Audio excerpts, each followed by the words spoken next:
আজকের গল্প Edgar Allan পোর লেখা অতৃপ্ত আত্মা। গল্প শুরু করার আগে এই চ্যানেলে যারা নতুন এসেছেন তাদের কাছে অনুরোধ, চ্যানেলটি সাবস্ক্রাইব করুন যাতে এই ধরনের আরও কিছু গল্প আপনার কাছে পৌঁছে যেতে পারে সবার আগে। যারা ইতিমধ্যেই ভালোবেসে সাবস্ক্রাইব করেছেন তাদের প্রতি সবিশেষ কৃতজ্ঞতা প্রকাশ করছি। গল্প পাঠ করছি আমি নাসির আহমেদ কাবুল। অতৃপ্ত আত্মা, এডগার অ্যালান পো। লন্ডনে ফিরে এসে বহুদিন মনের মতো একটি বাড়ি খুঁজে বেড়াচ্ছিলাম। শহরের এক কোণে বাড়িটা হলে মনের মতো হবে ভাবছিলাম। বাড়ির সামনে থাকবে ছোট একটা ফুলের বাগান। লোকজন, ট্রাম, বাসের হট্টগোল একদম শোনা যাবে না। এমন একটি বাড়ি আমার পছন্দ। বেড়াতে বেড়াতে একদিন হঠাৎ আমার মনের মতো বাড়িটি খুঁজে পেলাম। বড় রাস্তা থেকে সামান্য ভেতরে বড় বড় গাছে ঢাকা মস্ত বাগানওয়ালা পুরনো আমলের ভাঙাচোরা একটা বাড়ি দেখতে পেলাম। বাড়িটা দেখে মনে হলো খুব নির্জন ও নিরিবিলি। এটাই আমি মনে মনে চাইছিলাম। তাছাড়া লোকজন আছে কি না এই বাড়িতে, বা এ বাড়িটা ভাড়া দেওয়া হবে কি না, কিছুই জানতাম না। বাড়ির গায়ে কোথাও এই বাড়ি ভাড়া দেওয়া হবে বলে কোনো বিজ্ঞাপনও নজরে পড়ল না। কেমন যেন জেদ চাপল। যেমন করে হোক এই বাড়িটা আমার ভাড়া নিতেই হবে। বাগানের ওক কাঠের দরজা ঠেলে আমি সোজাসুজি ভিতরে ঢুকে গেলাম। অদ্ভুত ব্যাপার, দরজাটা সশব্দে নিজের থেকেই বন্ধ হয়ে গেল। বাগানে ঢুকেই মনে হলো আমি এক বিচিত্র জগতে এসে পড়েছি। বাইরে পৃথিবীর থেকে সম্পূর্ণ বিচ্ছিন্ন। কোথাও মানুষের কোলাহল বা বাসের আওয়াজ, গোলমাল, চিৎকার, চেঁচামেচি শোনা যায় না। চারপাশের পরিবেশটা খুব শান্ত, মৌন, নিস্তব্ধ। পুরনো একটা ঝর্ণা দেখতে পেলাম। ঝর্ণা থেকে সব সময় জল ঝরছে। সুন্দর সুন্দর ফুল ফুটে আছে চারদিকে। ফুলের উপর উড়ে বেড়াচ্ছে কয়েকটা মৌমাছি ও প্রজাপতি। সামনের মাঠে বসার আসনটা দেখে মনে হলো বহু পুরনো, ব্যবহার না করায় ভেঙে গেছে অনেকটা। আমি সদর দরজা পেলাম বাগান পেরিয়ে। মনে মনে ইতস্ততা করলেও সাহস করে দরজায় কড়া নাড়তেই একজন বুড়ো মানুষ এসে দরজা খুলে দিলেন। কি বলে কথা শুরু করব ভাবতে লাগলাম। খানিক ভেবে বললাম, শুনছিলাম এই বাড়িটা ভাড়া দেওয়া হবে। একটু রাগত গলায় ভদ্রলোক বললেন, না, এমন তো কোনো কথা নেই, নিশ্চয়ই ভুল শুনেছেন আপনি। কি আর করি, ভাবলাম বাড়িটা ভাড়া নেওয়া হলো না। হঠাৎ ভদ্রলোকের স্ত্রী ঘরের ভিতর থেকে বেরিয়ে এসে বললেন, বলুন তো আপনি কি করে জানলেন? অবশ্য আমাদের কোনো মাথা ব্যথা নেই এই নিয়ে, কিন্তু সত্যি আমরা ভেবেছি এই বাড়িটা ভাড়া দিয়ে আমরা গ্রামের বাড়িতে চলে যাব। আপনি যদি ভাড়া নিতে চান তাহলে ভিতরে এসে সম্পূর্ণ বাড়িটা দেখে যান। এই রকম প্রস্তাব শুনে আমি ভিতরে ঢুকে ঘুরে ঘুরে দেখতে লাগলাম। দেখলাম বাড়িটা ভীষণ পুরনো। সর্বত্র ইট কাঠ ভেঙে পড়েছে। আসবাবপত্রগুলো খুব পুরনো। অনেক জায়গায় ঝুল জমেছে, আবার কোথাও কালি পড়েছে।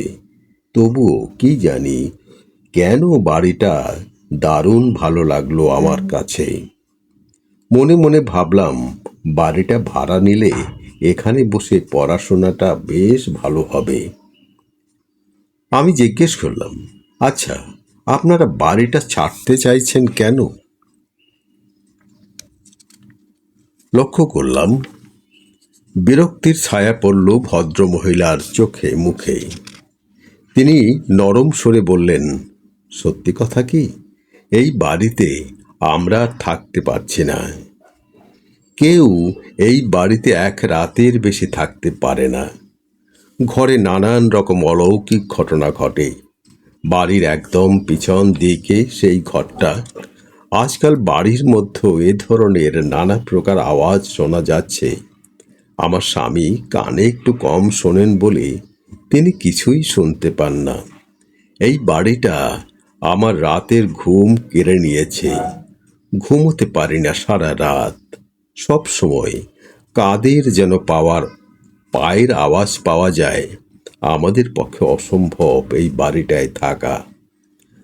ভদ্রমহিলা আবার আপন মনে বলে চললেন, জানেন, এই বাড়িতে আমরা বেশি দিন আসিনি। এই বাড়িতে থাকতেন আমার স্বামীর এক দাদা। তার মৃত্যুর পর আমরা এই বাড়ির মালিক হই। আমার স্বামীর কাকা বাড়ির সামনের দিকেই থাকতেন। কোনো দিন কেউ ব্যবহার করেনি পেছন দিকটা। হঠাৎ একটা চাপা নিঃশ্বাস ফেলে চুপ করে রইলেন ভদ্রমহিলা। আমার মনের বাসনা পূর্ণ হলো। বাড়িটা ভাড়া নিলাম অনির্দিষ্টকালের জন্য। দিন দুয়েকের মধ্যে বুড়ো বুড়ি তাদের জিনিসপত্র নিয়ে পুরনো কিছু কিছু জিনিসপত্র রেখে চলে গেলেন। প্রতিদিন প্রথম দিন বাড়িতে ঢুকেই বেশ আনন্দ পেলাম। সারা বাড়ি ছুটে বেড়ালাম ছোট ছেলের মতো। কোন ঘরে কি আসবাবপত্র সাজাবো, কোথায় কি মেরামত করব, এসব ঠিক করে ফেললাম। তালা ঝুলানো ছিল পিছনের একমাত্র ঘরটায়। আমি তালা খুলে ঘরে ঢুকতেই সমস্ত শরীর ভারী হয়ে উঠল। গায়ে কাঁটা দিতে লাগলো। কি রকম যেন ভয় ভয় লাগছিল। মনে হলো বাড়িটি খুব রহস্যপূর্ণ। আর এক পা এগুতে ইচ্ছে হলো না। ঘরটিতে কোনো আসবাবপত্র ছিল না, একদম ফাঁকা। ঘরটা আবার বন্ধ করে দিলাম তাড়াতাড়ি। দোতলার দুটো ঘর সাজিয়ে নিলাম আমি আমার সেক্রেটারি মিলে। আমার সেক্রেটারি আমার চেয়ে বয়সে বেশ বড়। আমাদের কোনো চাকর বাকর ছিল না। রাতটা শুধু ঘরে ঘুমাতাম। বাইরে হোটেলে খেয়ে এসে ঘুমাতাম বললে মিথ্যা বলা হবে, কারণ আমরা দুজনই সারা রাত জেগে থাকতাম। ভয়ে দুজনেই কাঠ হয়ে থাকতাম। বেশ মনে আছে প্রথম দিনটার কথা। আমরা উপর নিচ সমস্ত ঘরের দরজা জানালা দেখে শুনে বন্ধ করে যে যার নিজেদের ঘরের দরজা বন্ধ করে শুয়ে পড়লাম। আমার মাথার ঠিক উপরেই ইলেকট্রিক আলো ছিল, তাই ভাবলাম একটা বই পড়ি। বইটি পড়ছি বেশ মেজাজে।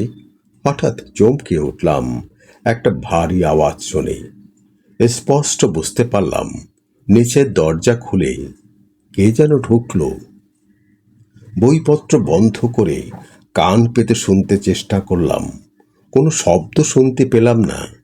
এমনকি বাগানে একটি পাতা পড়ার শব্দও পেলাম না। অপেক্ষা করতে লাগলাম অধৈর্য হয়ে কিছু শোনার জন্য।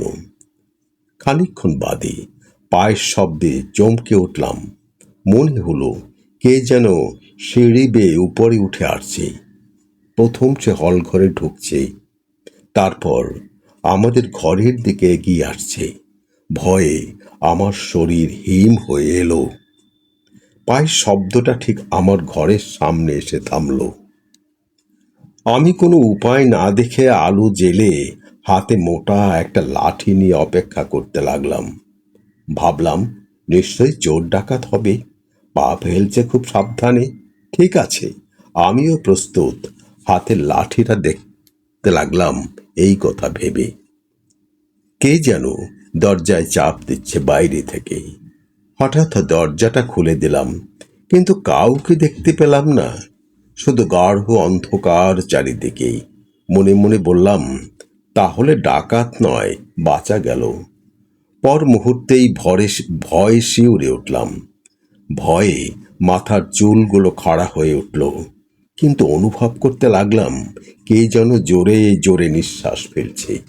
আমি ভীষণ ভয় পেয়ে চিৎকার করে ঘরের দরজা বন্ধ করে দিলাম। বিছানায় বসে বসেই বাকি রাতটা কাটিয়ে দিলাম। কখন যে সূর্য উঠেছে, লোকজন জেগেছে, সেসব দিকে আমার কোনো খেয়ালই ছিল না। অনেক পরে দিনের আলোয় সাহস বাড়লে বাইরে বেরিয়ে এলাম। দিনের আলোয় রাত্রির ভয় সব দূর হয়ে গেল, কিন্তু রাত্রির ঘটনাকে আমি কিছুতেই উড়িয়ে দিতে পারছিলাম না। অন্য কেউ হলে মনের ভুল বা স্বপ্ন বলে উড়িয়ে দিতে পারতাম। আমি সারাটা জীবন ধরেই প্রেততত্ত্ব নিয়ে গবেষণা করেছি। আমার অন্য কিছু ভাববার অবকাশ ছিল না। সেক্রেটারি পার্কারকে ডেকে বললাম, কি হে, কাল রাতে তোমার কেমন ঘুম হলো? পার্কার ম্লান মুখে বলল, আর একদিনই বাড়িতে থাকবো না স্যার, থাকলে আমি পাগল হয়ে যাব। আমি ব্যাপারটা বুঝতে পেরে বললাম, তুমিও কাল রাতে ওসব শব্দ শুনেছ? তাহলে আমার কোনো খোঁজ খবর নাওনি কেন? প্রশ্ন করলেও মনে মনে ভাবলাম, আমি যখন ভয়ে এত কাবু হয়ে গেছি, আরও বেচারা নিশ্চয়ই অনেক বেশি কাবু হয়েছে। সেক্রেটারি বলল, চলুন স্যার, আমরা এখান থেকে চলে যাই। এই বাড়িতে নিশ্চয়ই ভূত আছে। এটা ভূতের বাড়ি, আর এখানে আমরা থাকব না। ওর কথা শুনে আমার সাহসের মাত্রাটা আরও বেড়ে গেল। বললাম, ভূত আছে জেনেই আমি এই বাড়ি ভাড়া নিয়েছি। তুমি তো জানো ভূত প্রেত নিয়েই আমার চর্চা। সে যাই হোক, আমি এখানেই থাকব। সেদিন রাতে আমরা সব রকম ব্যবস্থা করে ভূতের জন্য অপেক্ষা করতে লাগলাম। দরজার সামনে দুটো ইজি চেয়ারে বসে সারা রাত কফি আর চা খেয়ে গল্প করে কাটিয়ে দেব ঠিক করলাম। রাত 10টা পর্যন্ত কোনো কিছুই টের পেলাম না। এক সময় আমাদের একটু ঘুমও পেল, আর ঠিক তখনই আগের দিনের মতো অদৃশ্য পায়ের শব্দ সিঁড়ি বেয়ে উপরে উঠে আসতে লাগলো। আর মনে হলো সিঁড়ির আলোটা কেন যেন জ্বালিয়ে দিল। পার্কার চারদিকে দেখে জোরালো গলায় বলল, এই নিশ্চয়ই কোনো বদমাইশের কাজ স্যার। আমরা দুজনেই ছুটেই সিঁড়িতে গিয়ে দাঁড়ালাম। দেখলাম সত্যি আলোটা জ্বলছে, কিন্তু কাউকে কোথাও দেখতে পেলাম না। উঁকি দিয়ে দেখলাম নিচের হল ঘরে সমস্ত আলো জ্বলছে। আমি পার্কারের দিকে তাকিয়ে বললাম, পার্কার, আমরা তো সব আলোই নিভিয়ে দিয়েছিলাম, তাই না? তাহলে কে জ্বালালো বলো তো? দৌড়ে নিচে গিয়ে দেখলাম হল ঘরের সমস্ত দরজা খোলা, সব আলো জ্বলছে। হল ঘরে ঢুকতেই মনে হলো কে যেন পটপট করে সব আলো নিভিয়ে দিল। তারপর কে যেন মেয়েলি গলায় ব্যঙ্গের হাসি হেসে জানালাগুলো বন্ধ করতে বলল। আমরা দুজনে দৌড়ে আবার উপরে উঠে এলাম। সেদিন রাতে আর নতুন কিছুই ঘটল না। কোনো মতে রাত কেটে গেল। পরের দিন রাতে আমি আর পার্কার খাওয়া দাওয়ার পর আলোচনায় বসলাম, কি করা যায়। পার্কার বলল, ভূত টুত সব বাজে কথা স্যার। আমার মনে হয় কোনো পাজি লোকের কাজ এসব। আমাদের এই বাড়ি থেকে তাড়ানোর জন্য সব ভয় দেখাচ্ছে। তাছাড়া ভূত কখনো আলো জ্বালতে পারে? যার জন্যে আমি আজ একটা ভালো জাতের কুকুর এনে রেখেছি। আজ সব বদমাইশে ধরতে পারবে। আমি বললাম, ভূত না হয় আলো জ্বালাতে পারে না, কিন্তু সিঁড়িতে পায়ের আওয়াজ কিসের? পার্কার আমার কথায় বাধা দিয়ে বলল, আমরা তো ছোটবেলা থেকেই দেখে আসছি ভূতের কোনো দেহ নেই, ও অদৃশ্য। তাহলে পায়ের আওয়াজ হয় কি করে? পরামর্শ সেরে বাড়িতে ঢুকতেই কুকুরের চিৎকার শুনতে পেলাম। কুকুরটা পার্কারের ঘরে বাঁধা ছিল। চিৎকার শুনেই মনে হলো কুকুরটা ভয়ে চিৎকার করছে। আমাদের দেখে ওর যেন সাহস ফিরে এলো। কুকুরটাকে নিয়ে আমরা পুরো বাড়ি ঘুরে বেড়ালাম, কিন্তু আশ্চর্য ব্যাপার, কুকুরটা কিছুতেই বন্ধ ঘরটার সামনে গেল না, বরং একটু অদ্ভুত আওয়াজ করে গোঙাতে লাগলো। ওর গায়ের সমস্ত লোমগুলো খাড়া হয়ে উঠল। ভয়ে কুকুরটা দাঁড়িয়ে দাঁড়িয়ে কাঁপতে লাগলো। ওর অবস্থা দেখে আমি ভয় পেয়ে গেলাম, তাই কুকুরটাকে সঙ্গে করে উপরে উঠে এলাম। একটু পরেই কুকুরটা কেমন নেতিয়ে পড়ল। তারপরেই শুনতে পেলাম কে যেন নিচ থেকে সিঁড়ি বেয়ে উপরে উঠে আসছে। ক্রমশ পায়ের আওয়াজ ভারী হয়ে এলো। আমি আর পার্কার দুজনে ভয়ে জড়াজড়ি করে ঘর থেকে বেরিয়ে গেলাম। পায়ের শব্দের সঙ্গে গলার আওয়াজ শুনতে পেলাম। এত রাতে আপনারা কি করছেন বলুন তো? তাকিয়ে দেখলাম রাতের পাহারাওয়ালা পুলিশ। পুলিশ দেখে আমাদের ধরে প্রাণ এলো।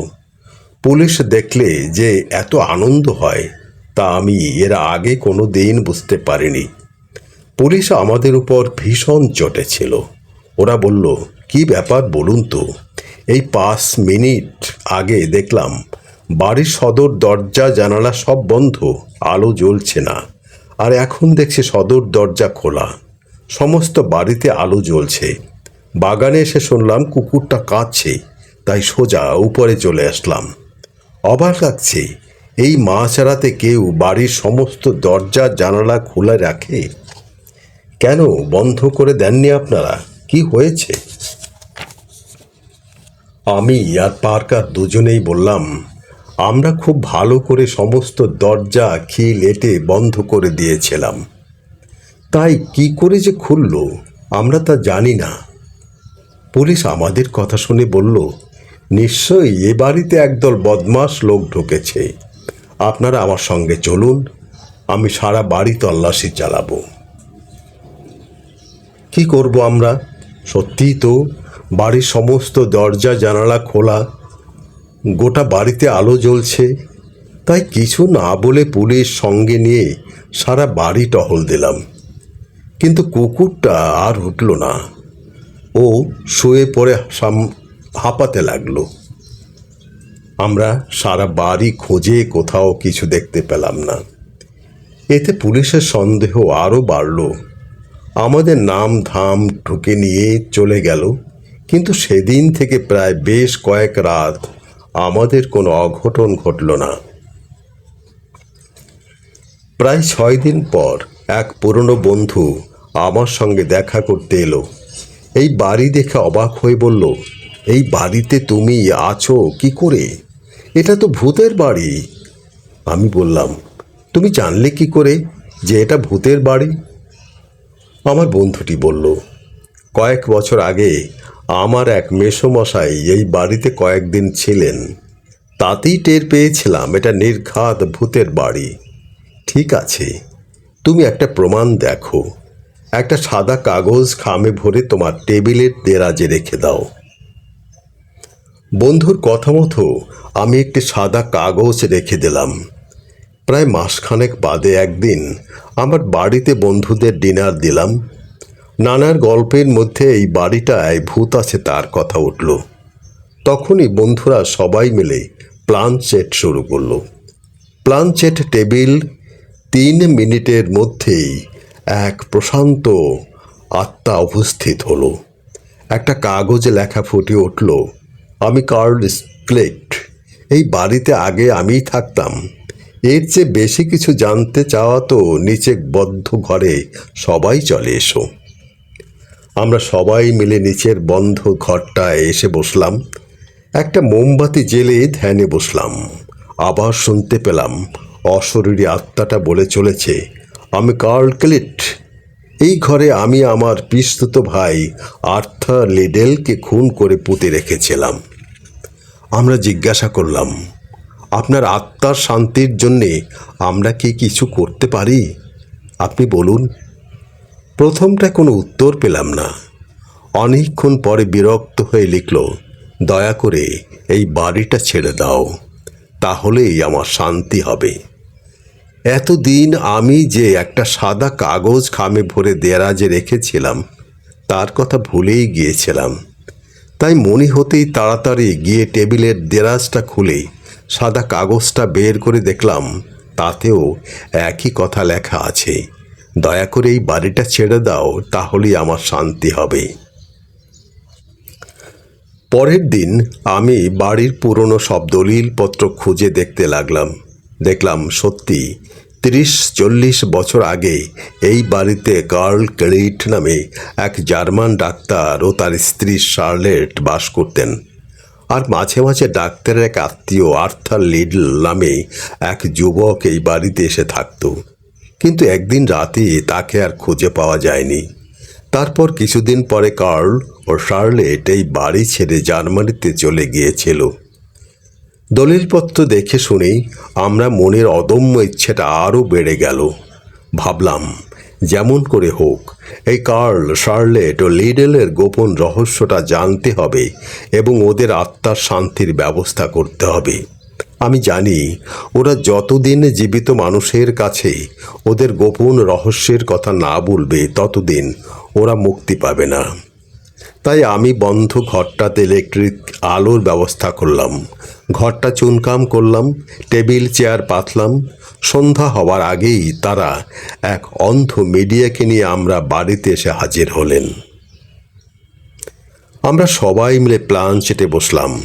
কিছুক্ষণের মধ্যেই দরজার সামনে একটা ছায়া দেখতে পেলাম। আস্তে আস্তে ছায়াটা একটা মানুষের মূর্তি ধরে ঘরের মধ্যে ঢুকলো। মূর্তিটার মুখ শুকনো, চুলগুলো উস্কো খুস্কো, খোঁচা দাড়ি, সব মিলিয়ে দেখে মনে হলো এই নিশ্চয়ই কার্ল ক্লিট। খুব করুণ দেখাচ্ছিল ওকে। আমি বললাম, আমি আপনার প্রতিবেশী, আপনার সঙ্গে আলাপ করতে চাই, আপনি কিছু বলুন।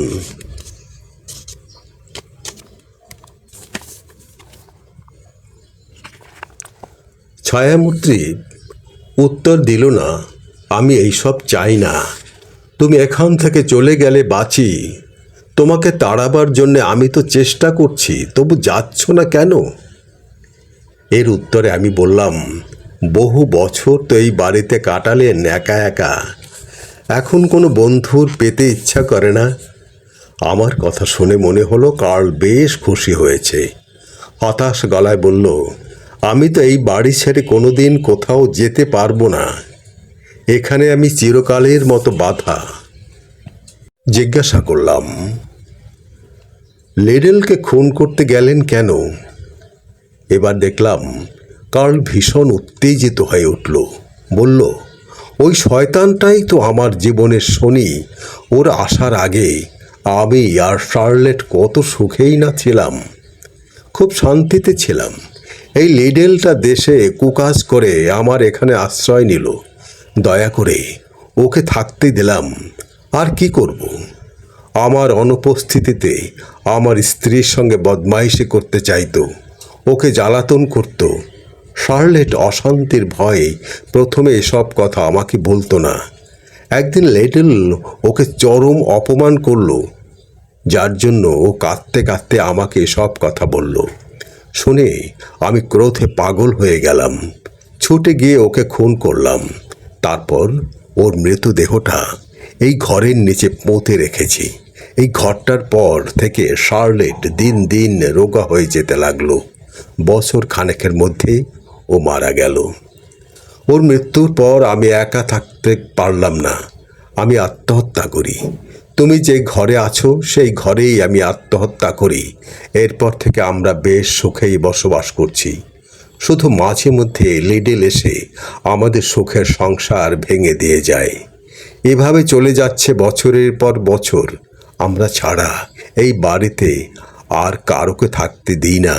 কিন্তু তোমাদের মতো কেউ এসে থাকলে আমি তাকে কিছুতে তাড়াতে পারি না। তা তুমি যদি সত্যিই আমাদের মতো দুটি আত্মাকে শান্তি দিতে চাও তাহলে এখানে আর থেকো না। এই ঘরে একটি টেবিল, দুটো চেয়ার রেখে দাও। আর সন্ধ্যার পর নিচের তলার এদিকটায় তোমরা কেউ এসো না। এই কথা শোনার পর আমি সে তো সব ব্যবস্থা করলাম। যার কথা সে কোনোদিন এই বাড়িতে ছিলাম আর কোনোদিন গোলমাল হয়নি। এই বাড়ি ছেড়ে চলে যাবার আগের দিন স্বপ্ন দেখলাম কার্ল আর শার্লেট হাত ধরাধরি করে আমাদের বিছানার সামনে এসে দাঁড়িয়েছে। ওদের মুখ দেখে মনে হচ্ছে ওরা ভীষণ খুশি। বললাম, কাল সকালে আমি বাড়ি ছেড়ে চলে যাব। আপনাদের সহযোগিতা পেয়েছি যথেষ্ট, আমার কৃতজ্ঞতা জানবেন। কার্ল ম্লান হেসে আমার কথার উত্তর দিল, তোমার মতো বন্ধু আমি জীবিত অবস্থায় পাইনি, তবু কতগুলো অকৃতজ্ঞের দেখা পেয়েছি। আমরাও তোমার কাছে কৃতজ্ঞ। যাবার আগে বন্ধু আর একটা উপকার করে দাও। এই ঘরের কোণে আমার আঁকা শার্লেটের একটা ছবি আছে। ছবিটা তুমি কাল পুড়িয়ে ফেলো, আর ওই ঘরটা ভেঙে ফেলতে পারো কিনা একবার চেষ্টা করে দেখো। আর যেদিন তুমি আমাদের জগতে আসবে সেদিন এই অকৃত্রিম বন্ধু দুটি তোমাকে সাদরে গ্রহণ করবে। যাওয়ার দিন সকালে ঘরের কোণে সুন্দরী রমণী শার্লেটের বিবর্ণ ছবিটা দেখতে পেলাম। সেটা তখনই পুড়িয়ে ফেললাম। তারপর বাড়িওয়ালাকে না জানিয়েই আগে সেই ছোট ঘরটা ভেঙে ফেলার ব্যবস্থা করলাম। তারপর সব কথা বাড়িওয়ালাকে জানালাম। আমার মনে হয় এই গল্প পড়ে পাঠকরা নিশ্চয়ই বাড়িটা ঠিক কোথায়, কত নম্বর জানতে চাইবেন। আগেই ক্ষমা চেয়ে নিচ্ছি, আমার পক্ষে বলা সম্ভব নয়, কারণ বাড়িওয়ালা আমাকে শাসিয়ে দিয়েছেন বাড়ির ঠিকানা জানালেই আমার নামে মামলা করবেন। অতএব বুঝতেই পারছেন।